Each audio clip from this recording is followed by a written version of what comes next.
Hello everyone, welcome to our YouTube channel JK latest info. तो आपको हम पहले ही बता चुके थे, हम एक नई सीरीज़ यहाँ पे स्टार्ट करेंगे और उस सीरीज़ का नाम है जम्मू कश्मीर। जम्मू कश्मीर के बारे में आपको बिल्कुल पूरी तरह से प्रॉपर इन्फॉर्मेशन मिल जाएगी इस सीरीज़ में। इसमें कितने सारे वीडियोस आने वाले हैं वो मुझे खुद नहीं पता, लेकिन आप किसी एग्ज़ाम की तैयारी कर रहे हो आपके लिए बेनिफिशियल हैं। आप किसी एग्ज़ाम की तैयारी नहीं कर रहे हो आपके लिए बेनिफिशियल हैं। आप यंगस्टर हो, आप छोटे बच्चे हो, आप ये वीडियोस देख रहे हो, आपको भी सब कुछ समझ आता जाएगा। अपने जम्मू कश्मीर के बारे में आपको सब कुछ पता होना चाहिए। तो स्टार्ट कर रहे हैं बिल्कुल बेसिक तरीके से। एक थोड़ी अलग अप्रोच से हम पढ़ेंगे। जम्मू कश्मीर की हिस्ट्री वगैरह बाद में ऐड करते जाएंगे, लेकिन हाँ थोड़ा सा रिलेट करेंगे। जैसे आज की बात करेंगे, आज के टाइम पे जम्मू कश्मीर की बात करते हैं। ये क्या है? आज के टाइम पे जम्मू कश्मीर एक यूटी है, यानी कि यूनियन टेरिटरी है। इससे पहले जम्मू कश्मीर एक स्टेट हुआ करती थी।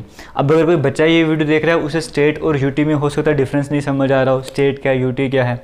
मैं शॉर्ट में समझा देता हूँ ताकि आपको समझ आ जाए स्टेट और यूटी में क्या डिफरेंस होता है, बेसिक सा डिफरेंस।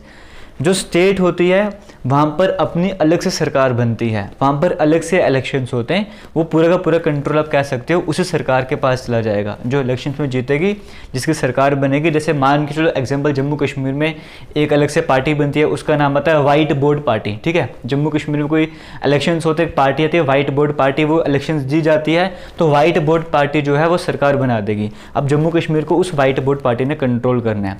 जो सेंटर में सरकार बनी है, जैसे अभी प्राइम मिनिस्टर मोदी की बात करें, बीजेपी है सेंटर में, जो देश के प्रधानमंत्री उनकी सरकार है। पूरा अगर ओवरऑल पूरे देश की बात करेंगे तो उनका यहाँ पे कंट्रोल अब बड़ा बिल्कुल कम रह जाता है। सारा कंट्रोल किसका जाता है? मैक्सिमम कंट्रोल किसका जाता है? जो यहाँ पे व्हाइट बोर्ड पार्टी की सरकार बन गई है। जबकि दूसरी तरफ यूटी की बात करते हैं, यूटी में जो पूरा का पूरा कंट्रोल आता है वो किसका आ जाएगा? वो प्रधानमंत्री की साइड का आ जाएगा। जो देश के प्रधानमंत्री होंगे वही यूटी पर कंट्रोल करेंगे। इस तरह से आप समझ सकते हो। लेकिन हाँ, हमारे इंडिया में क्या होता है, हमारे इंडिया में यूटी भी दो तरीके की होती हैं। एक तो वो यूटी है जो मैंने आपको भी समझाया कि प्रधानमंत्री डायरेक्ट इस पर कंट्रोल वगैरह करेंगे।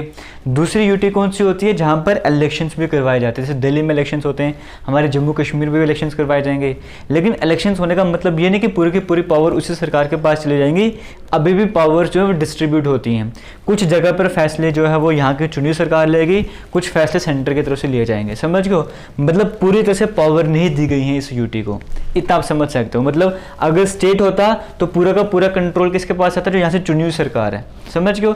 इस तरह से स्टेट और यूटी में डिफरेंस समझ सकते हो। अगर नहीं आया तो टेंशन मत लो, टेंशन लेने की कोई ज़रूरत नहीं है। सिर्फ इतना समझ लो कि आज के टाइम पे जम्मू कश्मीर यूटी है, इससे पहले स्टेट हुआ करती थी। तो जो जम्मू कश्मीर हम स्टेट की बात करते हैं, जहाँ पे जम्मू कश्मीर, जम्मू भी था, कश्मीर भी था, लद्दाख भी था, वो पूरी एक स्टेट थी। वो स्टेट कब बनी थी वो समझना स्टार्ट करो। जो ये यूटी की हम बात करते तो 31 अक्टूबर 2019 से 31 अक्टूबर 2019 से जो है वो हमारी यूटी जम्मू कश्मीर सामने आई है। लेकिन स्टेट की जब हम बात करेंगे, वो स्टेट की फॉर्मेशन कैसे हुई थी शॉर्ट में वो समझ लेते हैं। ये आपके सामने डेट लिखी हुई है 16 मार्च 1846। 16 मार्च 1846 की बात कर रहे हैं। तब एक ट्रीटी साइन होती है, एक समझौता होता है, उसे कहते हैं ट्रीटी ऑफ अमृतसर। समझ गए हो? क्योंकि उस टाइम क्या था, 1846 की बात करेंगे, पूरे इंडिया की बात करेंगे, हमारे पूरे भारत देश की बात करेंगे। भारत किसका गुलाम था? अंग्रेज़ों का गुलाम था। इतना आप सभी को पता है। हमें तो आज़ादी 1947 में मिली है, 1947 में मिली है, तो उससे पहले तो देश गुलाम था ना। तो ये वो टाइम पीरियड था जब हमारा देश गुलाम था, और हमारे देश में तो जम्मू कश्मीर भी आता है। लेकिन हुआ क्या था, 1846 में ट्रीटी साइन होती है, समझौता होता है, उसे कहते हैं ट्रीटी ऑफ अमृतसर। वो अमृतसर में समझौता हुआ होता है। यहाँ के राजा होते हैं गुलाब सिंह, महाराजा गुलाब सिंह की जब हम बात करते हैं वो थे, और दूसरी तरफ से अंग्रेज थे। इनके बीच में ट्रीटी होती है, एक समझौता साइन होता है। शॉर्ट में समझाऊंगा। उस समझौते के अकॉर्डिंग क्या होता है, जो कश्मीर वाला पोर्शन है वो दे दिया जाता है महाराजा गुलाब सिंह को। अब जो राजा गुलाब सिंह थे, जम्मू तो ऑलरेडी जम्मू के वो राजा थे ही, लद्दाख पे कंट्रोल किया हुआ था, कश्मीर भी मिल गया, तो इन तीनों को मिलाकर एक नई स्टेट बना दी गई जिसे हम कहते हैं जम्मू कश्मीर। तो जम्मू कश्मीर के फॉर्मेशन कैसे हुई थी, बेसिक सा आइडिया आपको लग गया होगा। ट्रीटी ऑफ अमृतसर की बात करें 1846 को जो साइन होती है, इसके बाद जम्मू कश्मीर की फॉर्मेशन कह सकते हो जाती है, जिसमें जम्मू कश्मीर और लद्दाख तीनों हिस्से मिलकर बन जाते हैं। इतनी कहानी आपको समझ आ गई जम्मू कश्मीर बना कैसे, तो शॉर्ट की कहानी। अब हिस्ट्री का पोर्शन हम नहीं पढ़ रहे, आगे क्या क्या हुआ था इसके आगे चलते हैं। अब डायरेक्टली हम आते हैं 1947 की बात करते हैं। 3 जून 1947 को। ये डेट क्यों इंपॉर्टेंट है? यहाँ पे माउंटबेटन प्लान आता है। यहाँ पे कहा जाता है कि इंडिया का पार्टीशन करना मतलब बंटवारा कर दो भाई, एक जो हिंदू वाले हैं उनका अलग देश बना दो, जो मुस्लिम हैं उनका अलग देश बना दो, मतलब एक हिंदुस्तान बना दो, एक पाकिस्तान बना दो। जैसे आज हिंदुस्तान पाकिस्तान है, ये आइडिया उस टाइम लेकर आए थे। और कहा जाता है इंडिया का पार्टीशन कर दो। और कुछ ऐसी जगह हैं इंडिया में, कुछ ऐसे रियासतें हैं जहाँ पर क्या है, जहाँ पे राजा वगैरह रूल क्या करते हैं। जैसे हमारे इंडिया की बात करेंगे, जम्मू कश्मीर के एग्जाम्पल लेके चलते हैं। जम्मू कश्मीर देश पूरा गुलाम था, जब इंडिया पूरा गुलाम था जम्मू कश्मीर तब भी आज़ाद था। जम्मू कश्मीर की बात करेंगे, जैसे जम्मू कश्मीर क्यों आज़ाद था, यहाँ पे महाराजा से गुलाब सिंह की बात करी, उनका रूल वगैरह था, यानी कि यहाँ पे राजा वगैरह हुआ करते थे। जब हमारा देश भारत गुलाम था उस टाइम पीरियड पर भी देश में कुछ हिस्से ऐसे थे जो अपने आप में आज़ाद थे, वहाँ पे राजा वगैरह रूल किया करते थे। अब जब ये पार्टीशन वाला प्लान सामने आता है कि इंडिया को भाई टुकड़े कर दो, इंडिया को आज़ादी देनी, लेकिन पहले पार्टीशन कर लो, पहले बंटवारा कर लो, फिर आज़ादी दे दो। इस टाइम पीरियड पर कहा जाता है ऐसे कुछ इलाके, ऐसी कुछ जगह है जहाँ पर राजा वगैरह रूल क्या करते हैं, जहाँ पे राजा वगैरह का शासन वगैरह होता है, उन राजाओं की अपनी मर्जी है, वो चाहे तो इंडिया का हिस्सा बन जाए, चाहे वो पाकिस्तान का हिस्सा बन जाए, चाहे वो अलग रहें। अब अलग रहें तो मुसीबत है, कोई भी अटैक कर लेगा, तो उनके पास एक ही रास्ता था, या वो इंडिया में मिल जाए या वो पाकिस्तान में मिल जाए। समझ गए हो? अब ये वाली गेम वहाँ पे चल रही थी। अब ये वाली गेम तो वहाँ पे चल रही थी, लेकिन तब हमारे इंडिया की बात करें, ये महाराजा गुलाब सिंह वाली पीढ़ी की आगे बात करते हैं, महाराजा हरि सिंह उस टाइम जो है जम्मू कश्मीर पे रूल कर रहे होते हैं, यानी कि राजा कौन, जम्मू कश्मीर के महाराजा हरि सिंह की बात करेंगे। अब ये सब कुछ कब हो रहा है? 3 जून 1947 को हो रहा है। आगे बात करते हैं 22 अक्टूबर 1947 की, क्योंकि अभी पार्टीशन का टाइम हो रहा है, इंडिया आज़ाद भी हो गया था। अभी तक हरि सिंह की बात करेंगे, वो कन्फ्यूजन में थे कि मैं किसको ज्वाइन करूं, इंडिया को ज्वाइन करना है या पाकिस्तान को ज्वाइन करना है। इसी कन्फ्यूजन में थे, क्योंकि कई तरह के कन्फ्लिक्ट चल रहे थे हिंदू और मुस्लिम्स के बीच में, कई तरह की लड़ाइयाँ वगैरह चल रही थी। तो ये कन्फ्यूजन में थे कि किस साइड जाया जाए, इंडिया में जाके मिल जाए या पाकिस्तान में जाके मिल जाए। तो इसी बीच क्या होता है, पाकिस्तान इसका फ़ायदा उठाता है। पाकिस्तान को लगता है जब कन्फ्यूजन में महाराजा हरि सिंह, हम एक काम करते हैं, हम अटैक करते हैं, जम्मू कश्मीर में जाके अटैक करते हैं, अटैक करने से इनके ऊपर प्रेशर पड़ेगा, हम इनको अपने कंट्रोल में ला लेंगे। ये कहानी थी पूरी पाकिस्तान के अटैक की। तो 22 अक्टूबर 1947 की बात करेंगे, इस टाइम पे इंडिया पाकिस्तान का कह सकते हो पहली लड़ाई स्टार्ट होती है, इसी को फर्स्ट वॉर ऑफ कश्मीर भी कहते हैं। 22 अक्टूबर 1947 की बात करेंगे, पाकिस्तान क्या करता है, अपने पश्तून ट्राइब और भी कुछ ऐसे ट्राइब्स होते हैं, उन्हें इंडिया में एंट्री करवाता है, यानी कि जम्मू कश्मीर में एंट्री करवाता है, और वहाँ पर उनको बोलता है कि तुम्हें जितना कंट्रोल कर सकते हो एरियाज पे कंट्रोल करना स्टार्ट कर दो। जैसे बारामूला वाले साइड में पहुंचते हैं, उसको लूटना वगैरह भी स्टार्ट कर देते हैं, समझ लो, तोड़ फोड़ ये सब कुछ स्टार्ट कर देते हैं। अब ये सब कुछ चल रहा है, अब हरि सिंह के ऊपर प्रेशर तो पड़ रहा है, लेकिन वो जाके क्या करते हैं, वो इनके साथ कोऑपरेट करने की जगह वो क्या करते हैं, वो इंडिया से मदद मांगते हैं, कहते हैं हमें मदद करो, पाकिस्तान में यहाँ पे घुस गए, इन्हें बाहर निकालने में हमारी हेल्प करो। ये किसका कहना होता है, महाराजा हरि सिंह का कहना होता है। मतलब पाकिस्तान की प्लानिंग क्या थी कि ये हरि सिंह की बात करेंगे, हम इन पे प्रेशर डालेंगे और ये हमारे कंट्रोल में आ जाएंगे। लेकिन होता क्या है, हरि सिंह जो इंडिया की हेल्प लेने जाते हैं, कहते हैं हमारी हेल्प, हमें आपकी हेल्प चाहिए, पाकिस्तान यहाँ पे एंटर कर चुके हैं, हम इनको कंट्रोल नहीं कर पाएंगे, आपकी हमें हेल्प चाहिए। लेकिन इंडिया की तरफ से कहा जाता है हाँ हम आपकी हेल्प ज़रूर करेंगे, लेकिन उसके लिए आपको क्या करना होगा, उसके लिए आपको हमारा पार्ट बनना पड़ेगा, आप हमें इंटीग्रल पार्ट बनना पड़ेगा। तो हरि सिंह जो यहाँ पर क्या करते हैं, इंस्ट्रूमेंट ऑफ एक्सेशन साइन करते हैं। इसका मतलब क्या है, 22 अक्टूबर को पाकिस्तान एंट्री कर चुके थे, 26 अक्टूबर 1947 को क्या होता है, इंस्ट्रूमेंट ऑफ एक्सेशन साइन कर जाता है। इंस्ट्रूमेंट ऑफ एक्सेशन का मतलब क्या है कि जो जम्मू कश्मीर की बात करेंगे वो इंडिया में एक्सीड हो रहा है, वो इंडिया में मिलने जा रहा है, क्योंकि शर्त यही थी कि हरि सिंह अगर इंडिया में मिल जाएंगे फिर हम जाके पाकिस्तान का अपोज करेंगे। तो हरि सिंह जो है वो इंस्ट्रूमेंट ऑफ एक्सेशन साइन कर लेते हैं, यानी कि वो इंडिया का हिस्सा बन जाते हैं। जो इंस्ट्रूमेंट ऑफ एक्सेशन इसमें साइन कौन करते हैं, एक लॉर्ड माउंटबेटन की बात करें या अंग्रेजों की तरफ से तो ये होते हैं, दूसरा शेख अब्दुल्ला ये साइन करते हैं, और तीसरा मेहरचंद महाजन।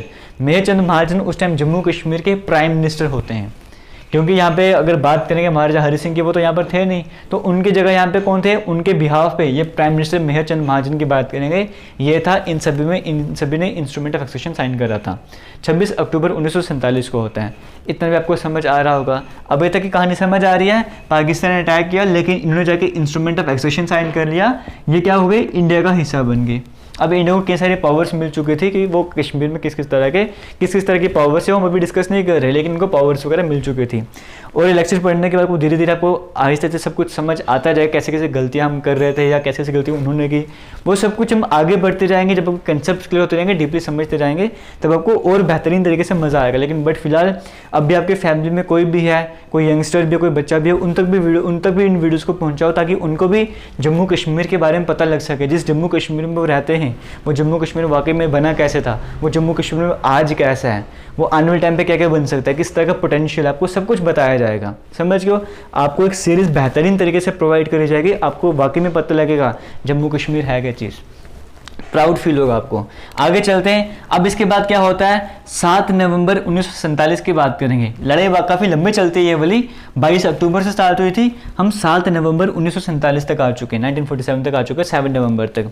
इस टाइम पे क्या होता है, श्रीनगर यहाँ पर जो है पाकिस्तान वाले जो ट्राइब्स वगैरह होते हैं, वो एक तरह से श्रीनगर पे उनका कंट्रोल होने वाला होता है। अगर वो इस टाइम पे श्रीनगर पे कंट्रोल कर लेते हैं तो इंडिया, अब आपको पता है जम्मू, जो यहाँ जम्मू कश्मीर से बाहर के लोग जो वीडियो देखने को अक्सर लगता है कि जम्मू और कश्मीर एक ही है, मतलब जैसे जम्मू और कश्मीर में कुछ ही डिस्टेंस का, कुछ ही किलोमीटर जो डिस्टेंस की बात करेंगे, इतना डिस्टेंस रहता है, इससे आधे घंटे में जम्मू से कश्मीर पहुँच जाएंगे। हालांकि आज तो बड़ा कम टाइम हो गया, लेकिन पहले बहुत ज़्यादा टाइम लगा करता था। तो उस टाइम पीरियड की बात करेंगे, अगर जम्मू से श्रीनगर पहुँचना भी सबसे आसान और सबसे तेज़ तरीका कौन सा है, बाय एयर आपको जाना पड़ेगा।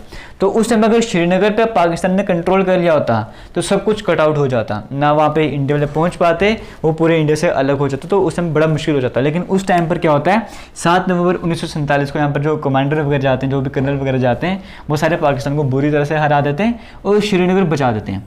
अब धीरे जब श्रीनगर बच गया, फिर आगे पटन, उड़ी, बारामूला, मेंढर, पुंछ, राजौरी, इस तरह के सारे जो इलाके हैं दोबारा से अपने कंट्रोल में कर लेते हैं। जो पाकिस्तान ने अपने कंट्रोल में कर लेते हैं, वो सारे इंडिया जो है वो अपने कंट्रोल में कर लेते हैं। तो लड़ाई तो अभी भी चल रही थी भाई, इसके और डेप्थ में हम नहीं जा रहे, शॉर्ट में आपको समझा रहा हूँ ताकि आपको बोरिंग ना लगे और आपको समझ आता जाए, कहानी आपको समझ आ रही है। उसके बाद क्या होता है, अब यहाँ पे कुछ गलतियाँ भी की इंडियन, जैसे इंडिया जो है वो यूनाइटेड नेशन की सिक्योरिटी काउंसिल होती है, यूएन, जो आज कहते हैं ना पाकिस्तान यूएन में जाके बात उठाएंगे, यूनाइटेड नेशन में जाके बात उठाएंगे, वो इंडिया ही पहले वहाँ पे पहुँच गया था। इंडिया को हालांकि वो गलती की थी, क्या था वो बाद में डिस्कशन करेंगे, लेकिन जो ये काउंसिल, सिक्योरिटी काउंसिल है यूएन वाली, इंडिया वहाँ पे खुद चला जाता है 1 जनवरी 1948 को, और वहाँ पे जाके बताता है कि देखो पाकिस्तान में हमने अटैक किया है। यानी कि इंडिया जो है इसको इंटरनेशनल लेवल तक लेकर था उस टाइम पे कि भाई पाकिस्तान ने हम पे अटैक वगैरह किया। इस तरह से सब कुछ चल रहा होता है, वहाँ पे इंडिया यूएन में भी पहुँच गया था। आगे धीरे धीरे सब कुछ चल रहा होता है। तो 17 मार्च 1948 की बात करेंगे, शेख अब्दुल्ला, हमने बात की ना इंस्ट्रूमेंट ऑफ फिक्सेशन साइन करता, इन्हीं शेख अब्दुल्ला की बात करेंगे, इन्हें जम्मू कश्मीर का प्रधानमंत्री यानी कि प्राइम मिनिस्टर बना दिया जाता है। ये कहानी पर कोई समझ आ रही होगी, मैं कुछ धीरे धीरे आगे लेके चल रहा हूँ, ठीक है। 1 जनवरी 1949, ये डेट बड़ी इंपॉर्टेंट है। 1 जनवरी यानी कि 1949 का जो पहला दिन है, 1 जनवरी की बात करेंगे। इस दिन इसी यूनाइटेड नेशंस की बात करेंगे, ये सीज फायर की बात कर लेते हैं। यानी कि अब जो एक लाइन ऑफ कंट्रोल की हम बात करेंगे, इसके दोनों तरफ जो गोलियां वगैरह नहीं चलेंगी। सीज फायर मतलब फायर को सीज कर दो, फायर रोक दो, माने कि गोलियां वगैरह नहीं चलानी है। आज के टाइम पे हम कहते हैं ना पाकिस्तान ने सीज फायर का वायलेशन करा, मतलब ये सीज फायर डिक्लेयर कर दिया था कि सीज फायर नहीं होना चाहिए, लेकिन पाकिस्तान का वायलेशन करता है। यानी कि पाकिस्तान अभी भी फायरिंग वगैरह करता है, वो कहते हैं कि आज सीज फायर का वायलेशन है। वो जो सीज फायर था ना, वो 1 जनवरी 1949 को जो है वो ऑर्डर किया था यूएन ने कि आज के बाद सीज फायर वगैरह नहीं होगा, जो बॉर्डर के आसपास दोनों तरफ गोलियां चलती हैं वो आज की गोलियां इस तरह से नहीं चलेंगी, ये होता है। और फाइनली जुलाई 1949 की बात करें, एलओसीएम जो बोलते हैं, लाइन ऑफ कंट्रोल बोलते हैं, वो डिफाइन कर दी जाती है। बॉर्डर लाइन है, ये लाइन ऑफ कंट्रोल है, इसके इधर इंडिया, इसके इधर पाकिस्तान, इस तरह की बात आप समझ सकते हो। ये कहानी इस तरह से चल रही है। बाद में 17 अक्टूबर 1949 की बात करेंगे। इस टाइम पीरियड पर देखो, ये बेसिक सी कहानी है, मैं आपको खाली आज की वीडियो में इतना बता रहा हूँ कि जो आज के टाइम में जम्मू कश्मीर यूटी है वो कैसे बनी, और जो पहले जम्मू कश्मीर स्टेट था वो कैसे बना और कैसे आज तक पहुंचा है। शॉर्ट में सिर्फ इतना बता रहा हूँ, पूरी हिस्ट्री आपको डिटेल में नहीं बता रहा। 17 अक्टूबर डेट्स आपको नहीं याद, जो एग्जाम की तैयारी करते हैं उनको तो डेट भी याद करनी है, बाकी को डेट याद करने की जरूरत नहीं है। 17 अक्टूबर 1949 की बात करेंगे। इस टाइम पीरियड में जम्मू कश्मीर को स्पेशल राइट्स आर्टिकल 370-35 के अकॉर्डिंग स्पेशल राइट्स, जैसे अपना आपका झंडा होगा, अपनी प्रॉपर्टी, जो सिटीजनशिप वगैरह होगी, इस तरह के कई सारे राइट्स जम्मू कश्मीर को दे दिए जाते हैं। और करण सिंह की बात करेंगे, जो आगे हरि सिंह आगे करण सिंह जो आते हैं, इनकी बात करेंगे। उस टाइम पर ही हालांकि धीरे धीरे मुनारकी सिस्टम खत्म हो जाता है, तो इन्हें सदर रियासत यानी कि जम्मू कश्मीर का हेड बना दिया जाता है। और जब सरकारें बनना स्टार्ट हो जाती हैं तब इन्हें पहला गवर्नर 1965 से लेकर 1967 तक जम्मू कश्मीर के गवर्नर रहते हैं। तो पहले गवर्नर कौन रहते हैं? करण सिंह की हम बात करेंगे। इसी के साथ आगे चलते हैं। नवंबर 1956 को जम्मू कश्मीर का जो संविधान है, कॉन्स्टिट्यूशन है, इसे पास कर दिया जाता है कि जम्मू कश्मीर इस कानून के तहत काम करेगा। समझ गो, पूरा संविधान जम्मू कश्मीर का जो कब पास किया जाता है? नवंबर 1956 को। लेकिन लागू कब होता है? 26 जनवरी 1957 को 57 को जो है उसको इनेक्ट कर दिया जाता है, यानी कि कानून लागू हो जाता है। ये सारी कहानी आपको समझ आएगी। जम्मू कश्मीर स्टेट कैसे बनी थी, आज़ादी से पहले स्टेट बन गई थी, और आज़ादी के बाद क्या क्या चल रहा था, वो सब कुछ आपको समझ आ गया होगा, थोड़ा बहुत आइडिया आपको लग गया होगा। आज के टाइम पे जम्मू कश्मीर यूटी है, यही स्टेट चल रही थी। इसी आर्टिकल 335 की वजह से कई सारे इश्यूज हो रहे थे। हमारे यहाँ पे पार्लियामेंट है, जहाँ पे कानून वगैरह बनते हैं ना, या फिर कानून में कोई चेंज वगैरह होता है, वो कहाँ पे होता है? पार्लियामेंट में होता है, जिसमें लोकसभा राज्यसभा वगैरह होता है। कोई भी कानून बनाना है, कुछ भी चेंजेस करने, आपको पार्लियामेंट में जाना पड़ेगा, जहाँ पे बहस वगैरह भी होती है, आप आजकल टीवी में देखते ही होंगे। इसी पार्लियामेंट की बात करेंगे 5 अगस्त 2019 को। 5 अगस्त 2019 की बात करेंगे। यहाँ पर एक बिल, पहले बिल लेके जाना, आपने किस पर डिस्कशन करनी है, वहाँ पे जम्मू कश्मीर रीऑर्गेनाइजेशन बिल की बात करेंगे। वहाँ पे पेश किया जाता है, उस पर बहस वगैरह होती है, वो पास हो जाता है, फिर वो कानून बन जाता है। उसके अकॉर्डिंग जो है वो यहाँ पे स्टेट खत्म हो जाती है और जम्मू कश्मीर जो है वो यूटी बन जाती है, यानी कि यूनियन टेरिटरी बन जाती है। और आज जब मैं ये वीडियो बना रहा हूँ उस टाइम पीरियड में जम्मू कश्मीर जो है यूटी बन चुका है। आगे समझ, इतनी कहानी थी, बेसिक सी कहानी थी जम्मू कश्मीर की। उम्मीद करता हूँ को समझ आया होगा। धीरे धीरे आने वाले टाइम पे जो लेक्चर्स रहने वाले हैं वो बड़े अमेजिंग रहने वाले हैं, आपको मज़ा आने वाला है। इस लेक्चर में थोड़ा सा हिस्ट्री वाला पोर्शन था, इसीलिए हो सकता है शायद आपको लास्ट में थोड़ा बहुत मज़ा ना आया हो, लेकिन आने वाले टाइम पे आपको ज़रूर मज़ा आने वाला है, ये मैं आपको एश्योर करता हूँ। किसी भी तरह का डाउट होगा कमेंट सेक्शन में कमेंट करके ज़रूर पूछना। थैंक यू, जय हिंद।